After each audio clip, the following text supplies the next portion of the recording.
Sweden has been an outlier during this pandemic. While other countries have chosen to go for a strict lockdown, Sweden has remained largely open. The government has defied conventional wisdom and refused to order a wholesale lockdown. The Ministry of Health in Sweden has asked people to refrain from non-essential travel and stay at home, but there is no compulsion.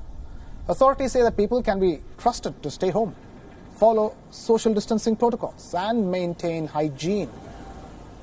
Let's compare the line taken by Sweden to control the spread with other Nordic nations. Nordic nations, that is Finland, Denmark and Norway, share similar geographical and sociological attributes. But there is a high degree of contrast in Sweden's handling of the pandemic when compared to the other Nordic nations. Schools are still in session in Sweden. Denmark, on the other hand, shut down schools back on March 16th. Similarly, schools in Norway and Finland have also closed. Restaurants and bars have been allowed to operate in Sweden. In Denmark and Finland, all dine-outs have been shut for over a month, while Norway has allowed the opening of cafes and bars in some places. Other daily care shops like hair salons, gyms, yoga centers are still catering to the public in Sweden, while in the other three Nordic nations, people can still not avail them. While there are very few restrictions in Sweden, the government has placed a ban on the gathering of more than 50 people. Museums, cinema halls have been shut and all sporting events have been cancelled.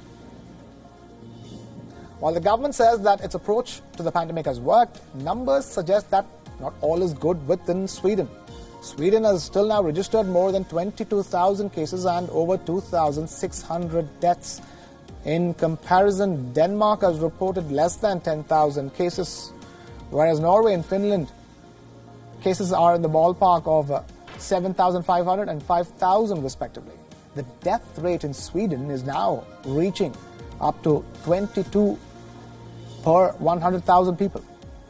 This is significantly higher than many other nations in Europe as a whole. Denmark has reported just 7 deaths per 100,000 residents, while for Norway and Sweden, this number is at 4 each. Sweden has fared better than countries like Italy, Spain and the United Kingdom, which have recorded a far higher number of cases and deaths. But while the graph seems to have passed its peak in these countries, Sweden might just see a spike in cases in the coming days.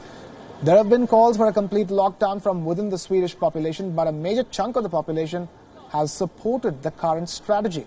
The overall consensus seems to be on establishing herd immunity while the economic activities go on with precautions. Little can be said about where the strategy could take Sweden, but at a time when other European countries are planning to open up, Sweden might be forced into a lockdown if the numbers continue to go up.